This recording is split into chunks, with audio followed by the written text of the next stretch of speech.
வணக்கம். அருணகிரிநாதரின் திருப்புகழ். தோல் அத்தியால் அப்பினால் ஒப்பிலாது உற்ற தோலுக்கை கால் உற்ற குடிலோடே சோர்வற்று வாழ்வுற்று கால் பற்றி ஏகைக்கு வேதித்த குலத்தன் அணுகாமுன் கோலத்தை வேலைக்குள்ளே விட்ட சூர் கொத்தோடே பட்டு வீழ்வித்த கொலைவேலா கோதற்ற பாதத்திலே பத்தி கூறு புத்தி கூர்கைக்கு நீ கொற்ற அருள்தாராய் ஆழத்தை ஞாலத்துள்ளோர் திக்கு வானத்தர் ஆவிக்குள் மால்வித்து மடியாதே ஆலித்து மூலத்தோடே உட்கொள் ஆதிக்கும் ஆம்வித்தை யாமத்தை அருள்வோனே சேல் ஒத்த வேல் ஒத்த நீலத்து மேலிட்ட தோதக்கண் மானுக்கு மணவாளா தீதற்ற நீதிக்குள் ஏய் பத்தி கூர் பத்தர் சேவிக்க வாழ்வித்த பெருமாளே. ரொம்ப அருமையாக பாட இந்த தமிழ் பாடல் இல்லைங்களா? இதெல்லாம் கவனிக்கணும். தோல் அத்தி, அத்தினா எலும்பு, அப்புனா காற்று. தோல் அத்தியால் அப்பினால் ஒப்பிலாது உற்ற தோலு கை கால் உற்ற குடிலோடே அப்படின்றாங்க. அது ஒரு குடிசையாம். தோல் கை கால் சேர்ந்த ஒரு குடிசை. நம்ம உடம்பு குடிசை அப்படிங்கிறார். குடில். இந்த உடம்பு வஜ்ரத்தாதாய அந்த வஜ்ரத்தினால் ஆனது அல்ல. வஜ்ராயுதம் கேள்விப்பட்டிருக்கீங்களா? அது ரொம்ப கடினமானது. இரும்பு வெண்கலம் போன்ற உலோகம் மெட்டல் அதாலும் ஆனது அல்ல. உடல் என்பது தோல் எலும்பு நரம்பு உதிரத்தால் ஆனது, விரைவில் அழியும் தன்மை உடையது அப்படின்னு சொல்கிறார். இது வேறொரு பாட்டில் சொல்கிறாரு. தோலால் சுவர் வைத்து 4 காலில் சுமத்தி 2 காலால் எழுப்பி வலை முதுகு ஓட்டி கை நாற்றி நரம்பால் ஆர்க்கை இட்டு தசை கொண்டு மேய்ந்தி அகம் பிரித்தால் வேளால் கிரி தொலைத்தோன் 2 தாளின்றி வேறில்லை. கந்தர் அலங்காரத்தில் சொல்கிறார் உடலை பற்றி. உடல் என்பது பஞ்சபூதங்களின் கூட்டுறவானது. இவ்வுடலில் தண்ணீர் மட்டுமே 60 முதல் 70% உள்ளது. எவ்வளோ தெரிஞ்சிருக்காரு பாருங்க. தோல் எலும்பு சீ நரம்பு பீலை துன்று கோழை பொங்கு சோரி பிண்டமாய் உருண்டு வடிவமான தூல பங்க காயம் என்று உத்தரமேரூர் திருப்புகழில் பாடியிருக்கார். அழியக்கூடிய இந்த உடல் குடிசை போன்றது அப்படின்னு சொல்கிறார். அடுத்த வரி சோர்வற்று வாழ்வுற்ற கால்பற்று. இந்த உடல் ஒரு நாள் தளர்ந்து போகும். உடல் தளர்ந்தாலும் ஜீவன் தளராமல் உடம்புள் உறையும் உத்தமனை கண்டு அழிவற்ற தன்மை அடைந்து வாழும். அப்படி அழிவற்ற தன்மை அடைந்து வாழும் காலத்தில் ஏகைக்கு வேதித்த குலத்தன் அணுகாமுன். ஏகைக்கு வேதித்த குலத்தன் அணுகாமுன் அப்படின்னா, ஏகை அப்படிங்கிறது என்னன்னா, வாழ்நாளை பயணிக்க விடாமல் சூலத்தை ஏந்திய காலன். ஏகைக்கு வேதித்த குலத்தன் அவன் யாரு? காலன். நெருங்கி வரும் முன் உன் திருவடியை உருகி பற்றி வாழ்தல் முக்தி பெறும் வழியாகும்.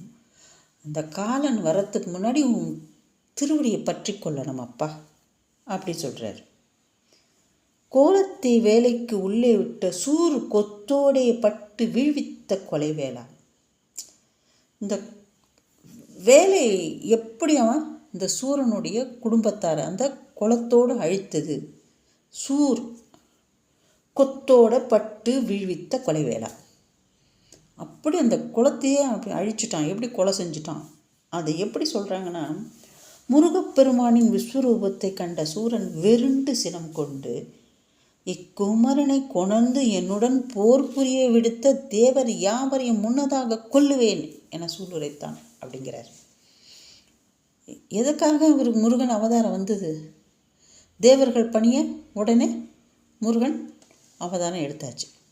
அப்போ யார் காரணம்? இதுக்கெல்லாம் தேவர்கள் தானே காரணம். அவங்களெல்லாம் முதல்ல கொன்று போடணும் அப்படின்னு ஒரு கரம் வச்சுக்கிட்டான் இந்த சூரன். அதன்படி கதிரவனும் அஞ்சும்படி உலகம் முழுதும் ஒரே இருள் வடிவமாக நின்று ஆளாளவிடம் போல் கருத்து தோன்றினானாம். இருட்டா ஒரு உருவம் கொண்டுக்கிட்டாங்க. இருளோட இருளா அப்படியே இவங்களை தேவர்களை சமாதி பண்ணணும். இவ்விருளை கண்டு அமரர்கள் அஞ்சி திக்கு திசை வேறென்றி அலைந்து இறைவனை நோக்கி ஓலமிட்டார்களாம். எப்படி ஓலமிட்டார்கள் அப்படின்னு இந்த கந்தபுராணத்தில் சொல்கிறாங்க. நன்னினார் கினியாய் ஓலம், ஞான நாயகனே ஓலம், பண்ணவர்க்கு இறையே ஓலம், பரஞ்சுடர் முதலே ஓலம், எண்ணுதற்கரியாய் ஓலம், யாவையும் படைத்தாய் ஓலம், கண்ணுதற் பெருமான் நல்கும் கடவுளே ஓலம் ஓலம், தேவர்கள் தேவே ஓலம், சிறந்த சிற்பரனே ஓலம், மேலவர்க்கு இடியே ஓலம், வேற்படை விமலா ஓலம், பாவலர்க்கு எளியாய் ஓலம், பன்னிரி புயத்தாய் ஓலம், மூவருமாகி நின்ற மூர்த்தியே ஓலம் ஓலம் என்று ஓலமிட்டார்களாம். இந்த ஓலத்தை செவிசாய்த்து கேட்ட முருகன் அஞ்சேல் என்று வழக்கரத்தை நீட்டி அபயம் தந்தருளினார். அப்படி அழுது புரண்டாங்களாம், ஓலமிட்டார்களாம் அவனுடைய அந்த செய்கையை கண்டு.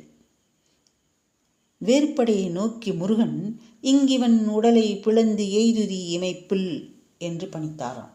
இங்கு இவன் உடலை பிளந்து எய்துதி இமைப்பில், போய் அவனை பொழந்துட்டு வாடா அப்படின்னு வேற்படைக்கு ஆர்டர் போட்டுட்டார். அக்காருளின் மீது 1000 கோடி சூரிய ஒளிமயமான நெருப்பை சிந்தி சென்றது வேற்படை. அந்த காரிருள் அப்படி ஒரு இருளாம், அது அவனுடைய உருவம் அப்படி ஒரு இருளாக படைச்சிக்கிட்டானான், தன்னை இருளாக மாற்றிக்கிட்டானான். அந்த இருள் மீது 1000 கோடி சூரியன் ஒளிமயமான நெருப்பை சிந்தி சென்றது வேற்படை. வேற்படை அப்படியே வெந்து அப்படியே வெப்பத்தை புடிஞ்சிக்கிட்டு போதான், இப்படி சொல்கிறாங்க. அதுக்கு என்ன சொல்கிறார் பாருங்க. தீ அழல் சிகழி கான்று சென்றிட அவுணன் கொண்ட மாயிருள் உருவம் முற்றும் வல்விரைந்து அகன்றது அன்றே. அது எப்படி போச்சான்? தீ அழல் அவ்வளவு வெம்மையை கொண்டு போச்சான். அப்படி போய் அவனை தாக்கியிருக்கு. மாயிருள் உருவம் முற்றும் வல்விரைந்து அகன்றது அன்றே. அது கண்ட சூரபன்மன் வேலாயுதத்தினது வெம்மை ஆற்றாது கடலுக்கு நடுவில் ஒளிந்தான். அந்த இருள் இதை உடைச்சிட்ட அந்த வேல். உடனே என்ன பண்ணான் சூரன்? கடலுக்குள்ளே ஒளிஞ்சிக்கிட்டான். கடலுக்குள்ளே எப்படி ஒளிஞ்சிக்கிட்டானா? மாமரம் அறியா. வேல் கடலின் அருகில் சென்றவுடன் கடல் வற்றி வறண்டு விட்டது.